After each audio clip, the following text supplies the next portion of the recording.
चिराग पासवान उन्होंने जिस तरीके से कल नालंदा में कहा है कि हम बिहार से चुनाव नहीं लड़ेंगे, तो बिहार के लिए चुनाव लड़ेंगे। तो स्वाभाविक न है कि बिहार विधानसभा चुनाव चिराग पासवान जी ने क्या कहा है कि बिहार के लिए चुनाव लड़ेंगे, तो बिहार के लिए चुनाव होगा ना, बिहार की उसी उपलब्धि का चुनाव होगा ना कि नालंदा जहां अंतर्राष्ट्रीय विश्वविद्यालय बना है, कानून के राज का उससे बड़ा पैमाना कहीं नहीं है, जू सफारी बना है, शेर भी खुला में घूमता है और आदमी भी खुला में घूमता है, न शेर आदमी को नुकसान कर रहा है न आदमी शेर को नुकसान कर रहा है, तो इससे बड़ा गवर्नेंस का और पैमाना क्या होगा।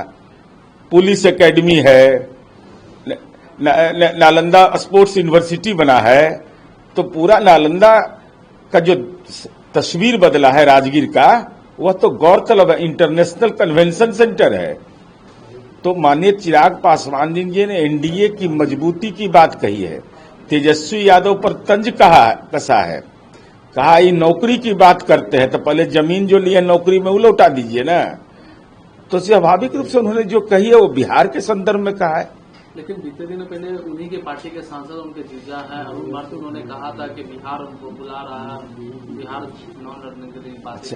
अच्छा, हमारा घर मोकामा है तो हमको मोकामा बुलाएगा, हमारे घरे है तो जाना आना तो काम लगा हुआ है। और चिराग पासवान जी पार्टी के राष्ट्रीय अध्यक्ष हैं, उनका मंतव्य अंतिम मंतव्य माना जाएगा, न कि दूसरे का मंतव्य अंतिम मंतव्य माना जाता है। अच्छा, कल जिस तरीके से वक्फ के खिलाफ वो पूरा पटना में हुआ कार्यक्रम, पूरे मुस्लिम समुदाय से भी संगठन आए थे, तेजस्वी यादव तमाम लोग वहाँ उसमें शिरकत किए थे, चुनावी साधन। वक्फ संशोधन विधेयक का मामला माननीय सर्वोच्च न्यायालय के क्षेत्राधिकार में है।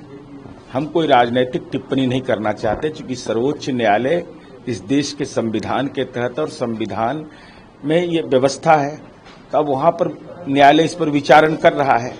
लेकिन तेजस्वी यादव का यह बयान कि हमको 20 महीना दीजिए, ऐसा कोई चुनाव हुआ है जो 20 महीना के लिए चुनाव हो? भाई, जनता की गाड़ी कमाई खर्च होती है, वह 5 वर्ष के लिए होता है। तो आपको तो राजनीति में मनरेगा योजना जो होता है उसके तहत 21 महीना और 17 महीना के लिए काम दिया गया। तेजस्वी यादव चाचा ने आपको नौकरी दिया, मनरेगा राजनीति का कार्ड आपको दिया, लेकिन आपकी स्थिति यह हो गई कि काम करने में आप सफल नहीं माने गए, तो आपको हटा दिया गया। तो जो राजनीतिक जिम्मेवारी है, उस जिम्मेवारी का जब अनुपालन आप नहीं कर पाते हैं, तो आप किसको ये भ्रम डाल रहे हैं। और खास करके ये तो मौका था आपके लिए, वक्फ संशोधन विधेयक पर जो गांधी मैदान में आयोजित रैली थी, जो हर व्यक्ति को रैली करने का अधिकार है, अपनी भावना व्यक्त करने का अधिकार है, तो आपको यह गुनाह कबूल करना चाहिए था कबूलनामा के रूप में कि हमारे पापा जो राष्ट्रीय अध्यक्ष हमारी पार्टी के हैं, मुख्यमंत्री रहते सीतामढ़ी के रीगा में अल्पसंख्यकों का कत्लेआम हुआ था, दंगा में 48 लोग मारे गए थे, हमारे पापा नाकाम रहे थे। यह बताना चाहिए था आपको कि भागलपुर का दंगा जो माथे पर कलंक था, कांग्रेस के भी लोग वहां बैठे हुए थे, वो उन दंगाइयों को कोई खिलाफ कार्रवाई नहीं हुई, और नीतीश कुमार जी ने एनडीए की सरकार में यह निर्णय लिया। और देश के इतिहास में उदाहरण है कि जो अल्पसंख्यक अपने जमीन से बेदखल हो गए थे, संपत्ति से बेदखल हो गए थे, एकमात्र उदाहरण है उनको संपत्ति पर उनको दाखिल कब्जा दिलाया। यह बताते लोगों को कि हमारे पापा जब काम कर रहे थे, जब हमको काम करने का मौका मिला तो हमने कोई काम नहीं किया।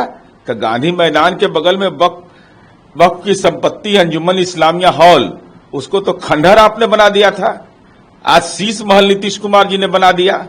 वक्फ विकास परिषद बना करके देश में हमने नजीर पेश किया, तब हमारी आलोचना करते तो बात समझ में आती। आपने कुछ किया नहीं और भावनात्मक केवल राजनीति का शोषण कर रहे हैं, तो ये आपका विषय है।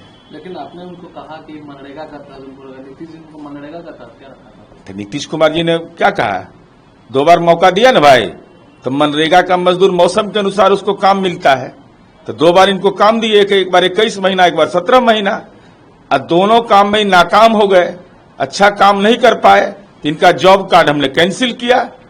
और राजनीति का दुर्गंध फैला रहे थे। हमको चाहिए था सुगंध, तो हमने एनडीए की सरकार बनाई। अच्छा, तेजस्वी यादव ने कल ही वैसे सम्मेलन में कहा है कि बनिया का मतलब होता है बनिए, बिगाड़िए मत। अब तेजस्वी यादव को यह बताना चाहिए ना कि उसमें भीड़ कितनी थी, कितने कुर्सी खाली थे।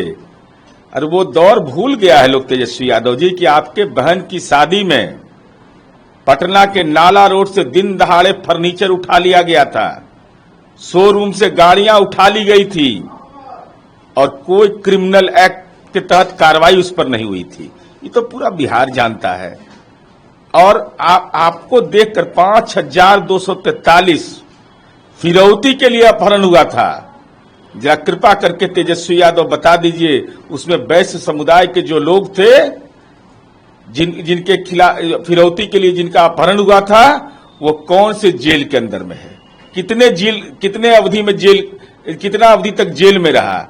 तो फिरौती के लिए अपहरण पर कहां डील होता था, ये तो आपके मामा ही बता चुके हैं। मामा से बड़ा पैमाना कौन होगा, घर में ही पैमाना आपका है।